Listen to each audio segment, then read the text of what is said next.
Ini ada contoh ya, penelitian judulnya adalah buku dalam perspektif student center. Ini judul pokoknya, judul utamanya. Mungkin setelah itu ada lanjutannya, analisis buku, bahasa Arab, kelas sekian, karangan, misalnya begitu kira-kira ya. Judul ini maka peneliti atau penulis proposal dia harus menjelaskan dalam argumentasinya, dalam terbelakang argumentasi yang terkait dengan kenapa dia memilih buku, ya, kenapa dia memilih student center. Jadi apa itu pentingnya buku? Ya, sehingga dia harus meneliti tentang buku, bukan meneliti tentang ini buku pelajaran ya maksudnya ya. Mungkin dia meneliti yang lain ya. Meneliti skripsi misalnya gitu ya, atau meneliti yang lain. Jadi dia harus jelaskan kenapa yang dia ambil adalah buku. Yang kedua, kenapa yang dia ambil adalah student center, bukan teacher center, atau mungkin contextual teaching learning misalnya, atau konstruktivisme misalnya begitu ya. Nah, coba kita perhatikan di sini. Yang pertama dia jelaskan bahwa studi oleh Wedang itu menunjukkan bahwa tingkat kepemilikan buku itu berkorelasi dengan prestasi belajar. Artinya prestasi seseorang itu, siswa itu juga dipengaruhi oleh siswa itu punya buku apa enggak, punya berapa buku misalnya begitu ya. Nah, coba di sini dia langsung ya, fokus kepada pentingnya buku ya. Dan dia jelaskan di sini apa? Hasil riset. Kan tadi udah dijelaskan di sini ya bahwa harus saya rujukan ya, buku. Rujukannya mana? Hasil studi ya, gitu. Maka setiap yang kita tuliskan itu rujukan empiris ya, misalnya hasil penelitian, atau rujukan teoritis, misalnya atau profesor siapa dalam buku apa, nah, misalnya begitu. Nah, dia di sini sebutkan ya pentingnya buku. Kemudian juga disebutkan juga studi oleh Heinemann bahwa kuatnya hubungan buku dengan prestasi. Ini juga hasil. Nah, ini jurnal. Nah, itu akan penelitian jurnal juga. Nah, kemudian juga ada menurut Patrick. Nah, ini kan, ini textbook, jadi referensi. Pelajaran merupakan media instruksi yang dominan peranannya di kelas. Nah, jadi dia sebutkan apa buku itu penting, nah, maka dia ingin meneliti itu. Nah, ditambahkan di sini bahwa buku selain kan di kelas dia juga bisa digunakan di luar kelas. Nah, ya. Dan ini menjadi salah satu alternatif apabila jamnya terbatas, maka nah itu ya, buku bisa mempelajari buku bisa dilanjutkan di luar kelas, di luar jam kelas yang disediakan di rumahnya, kelas mandi dan sebagainya. Ya. Satu, dia menjelaskan pentingnya buku. Yang kedua, dia menjelaskan tentang student center pentingnya. Nah, dia mulai di sini dari kurikulum 94 ya, yang teacher center berganti menjadi student center. Nah, ini ada penjelasannya secara teoritis maupun secara empiris di sini buahnya. Nah, ada KPK, KTSP itu menunjukkan semua itu mengarah kepada student center pembelajarannya. Nah, artinya begini bahwa ketika pembelajaran itu sudah mengarah kepada student center, maka buku yang dipakai itu juga harus disusun dengan mengarah kepada student center. Nah, apakah buku yang digunakan siswa sudah mengarah ke student center? Ini dia mau meneliti. Student center itu apa? Kriterianya, pokoknya lah itu yang dia pakai untuk melihat buku yang dipakai oleh siswa. Nanti kesimpulannya buku itu tidak cocoknya dengan student center, kan buku itu harus diganti, harus dirombak, ada revisi. Ya, kalau udah cocok ya sudah. gitu. Nah, kemudian yang terakhir dia perlu menjelaskan, kan dia akan meneliti bukunya siapa kan gitu ya. Misalnya di sini kalau nggak salah bukunya Hadi Hidayat. Nah, dia harus menjelaskan kenapa dia pilih Hadi Hidayat. Ini terkait dengan tadi apa penjelasan tentang ini. Bagian akhir bukan ini tentang tempat data. Nah, ini berarti karena ini kepustakaan, dia menjelaskan kenapa yang diambil bukunya Hadi Hidayat. Nah, dia harus memberikan alasannya. Nah, misalnya di sini dia sebutkan buku Hadi Hidayat itu banyak digunakan secara luas. Ya, atau buku itu merupakan buku resmi yang direkomendasikan oleh pemerintah misalnya. Sehingga kalau ini buku resmi atau buku ini banyak dipakai, kalau ternyata nggak sesuai dengan Student Center hasil penelitian dia misalnya, harus direvisi. Nah, di situ kemudian menjadi penting untuk melakukan penelitian terkait dengan buku dalam perspektif Student Center. Nah, itu latar belakangnya.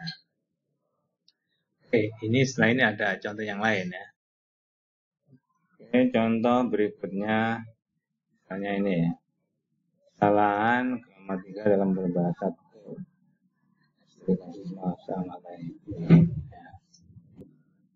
Nah, berarti kira-kira ini yang harus dijelaskan di latar belakang apa ya, mana saja.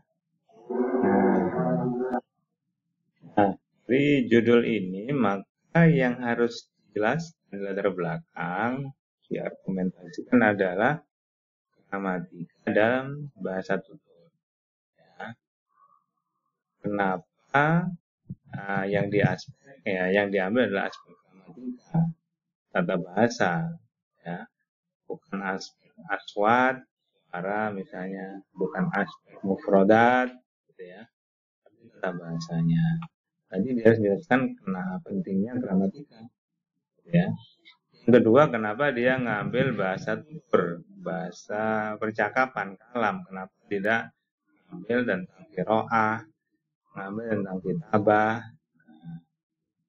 gitu ya, dalam bahasa tutur percakapan, kalam. Nah, juga ditambahkan di sini yang terkait dengan kesalahan, ya, dengan kesalahan, karena tulisan ini, penelitian ini terkait dengan analisis kesalahan gramatika. Gitu ya. Jadi itu nanti yang harus dijelaskan di latar belakangnya. Coba kita cek ya. Oke, cekidot ya. Nah, ini. Nah, ini nampaknya yang nulis ya memulainya dari analisis kesalahan ya.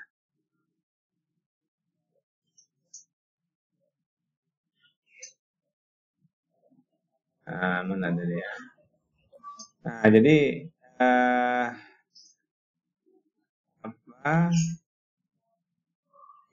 yang meneliti nulis itu dia menemukan dalam sebuah referensi ya, dia pakai. Ya.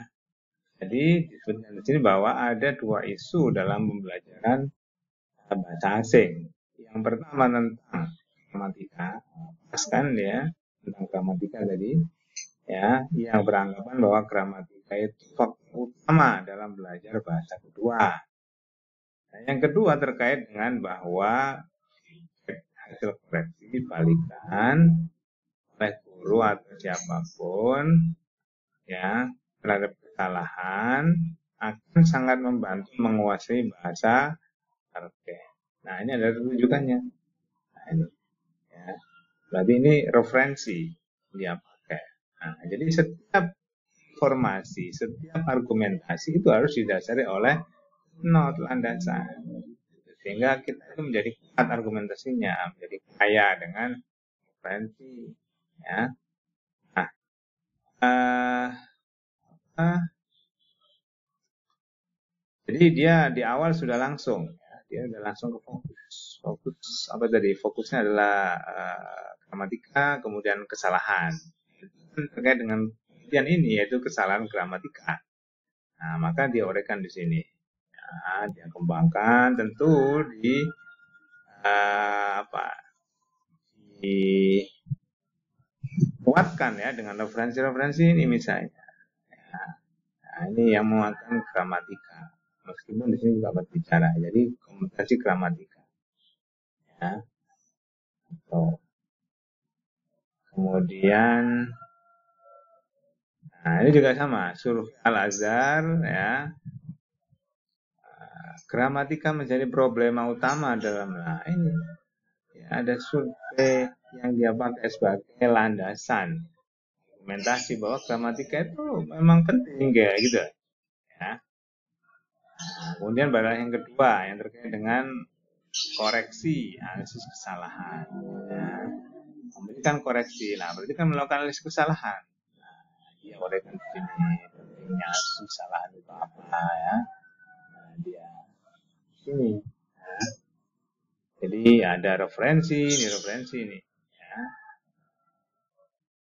Bahwa ada kesalahan-kesalahan yang dibuat oleh orang yang belajar bahasa kedua. Nah, penyebabnya apa? Diuraikan di sini semuanya. Nah, ditambahkan juga di sini penelitian terdahulu yang udah kita cari kemarin itu bisa dicantumkan di sini kalau memang dia bisa kita gunakan untuk memperkuat argumentasi kita. Nah, misalnya ini ya. Ini kesalahan morfologi, sintaksis. Nah, ini kan dengan kesalahan apa? Tata bahasa. Ya. Nah, itu kan bisa dipakai ya, sebagai apa? Argumentasi bahwa memang masih terdapat problematika terkait dengan gramatika. Ya. Nah, ini juga sama. Ini morfologi sintaksis lah. Ini sintaksis kan gramatika. Ya, penelitian Emzir. Ini penelitian terdahulu yang pernah ada itu bisa kita pakai juga sebagai latar belakang yang memperkuat argumentasi kita sehingga kita perlu untuk meneliti itu. Nah, kemudian di sini juga disebutkan ya. Nah, terkait dengan apa? Pentingnya keterampilan berbicara. Jadi kan dalam bahasa tutur kan berbicara ini disebutkan. Istilah yang dewasanya ini, nah ini beralih dari yang terkait dengan apa tadi gramatika, ya kan? Pentingnya gramatika, pentingnya kesalahan ya. Kemudian balik kepada bahasa tutur, dia olah sehingga perpindahan isu yang semula membahas tentang gramatika, kemudian kesalahan gramatika, ya, kemudian beralih kepada bahasa tutur bahwa berbicara itu penting. Nah, dia ungkapkan di sini, ya, yang dengan apa? Dengan perpindahan yang apa? Sistematika yang bagus, gitu ya. Tidak terkesan terpotong, kemudian langsung lanjut pada isu yang lain, tapi bagaimana menyambungkan. Tadi kan ada asas apa? Aspek kontinuitas keberlanjutan, ya, yang terstruktur, tersistematis dari paragraf ke paragraf lain, dari satu variabel ke variabel lain. Ini kemudian beralih kepada tentang pentingnya berbicara. Nah, perpindahan ini harus smooth, ya, harus halus, harus apa? Koneksi. Nah, itu harus nyambung gitu ya. Nah, membahas tentang pentingnya berbicara, kurikulum itu mengamanahkan tentang keterampilan berbicara. Ada banyak sekolah yang sekarang itu orientasinya kepada mengaruh kalam. Nah, begitu berarti kalam itu menjadi aspek yang penting untuk dikuasai. Nah, gitu loh. Ya. Nah, itu kan. Nah, maka di penelitian yang terkait dengan gramatika pada aspek berbicara itu menjadi penting untuk dilakukan penelitian. Kenapa? Karena faktanya tadi itu masih banyak kesalahan gramatika, bahwa gramatika itu menjadi unsur yang penting bagi orang Indonesia. Kemudian bahwa sekarang itu orientasi belajar adalah percakapan, maka penelitian yang terkait dengan kesalahan gramatika ini menjadi penting. Kenapa? Nah ini ya. Hasil penelitian ini akan menyimpulkan kepada, nanti kan akan diketahui bahwa kesalahan kata bahasa dalam aspek berbicara itu meliputi A, B, C. Yang ini nanti akan menjadi rujukan dalam menyusun materi. Ya, materi bahan ajar tentang gramatika. Karena ternyata yang banyak salah itu mubtada khobar. Berarti mubtada khobarnya harus dimaksimalkan ketika mengajar. Nah, itu ya. Nah, di sini. Nah, yang bagian akhir disebutkan tempatnya. Ya. Nah, di sini ada penyambungan kepada tempat penelitian di mata itu perguruan tinggi yang pengantar programnya menggunakan bahasa Arab, bahasa komunikasi Arab, sehingga dengan demikian diharapkan data yang akan diambil di sana nanti bisa terpenuhi. Nah, kalau kemudian di tempat itu nggak ada percakapan bahasa Arab, nggak ada komunikasi, gimana kemudian mau meneliti terkait dengan keterampilan berbicara? Nah, jadi di sini diuraikan bagaimana perkuliahan yang ada di Matahari Berang itu menggunakan bahasa Arab, bahasa komunikasi, ya. Nah, pada bagian akhir, gitu ya, mana tuh? Jadi pada bagian akhir, paragraf terakhir disimpulkan, ya, bahwa mana tadi? Nah, penelitian ini, ya, bahwa berdasarkan alasan-alasan di atas, maka itu terus mengambil judul, ya, dengan judul sebagai berikut. Nah, begitu nanti judul seperti itu berdasarkan apa urian-urian sebelumnya. Nah, itu contoh ada belakang. Nah, lebih lengkap, lebih jelas mungkin nanti kalian bisa baca-baca di penelitian, ya, di latar belakang bagaimana cara bikin latar belakang, argumentasi seperti apa, rujukannya seperti apa, menyusun kontinuitasnya seperti apa. Nah, itu nanti bisa dipelajari, ya. Setelah ini kalian nanti harus bikin latar belakang. Oke, mungkin cukup itu ya. Nah, beberapa contoh dan bagaimana bikin latar belakang. Mudah-mudahan bermanfaat. Kita baca Al-Fatihah, Al-Fatihah. Oke, kurang lebihnya mohon maaf. Sekian, assalamualaikum warahmatullahi wabarakatuh.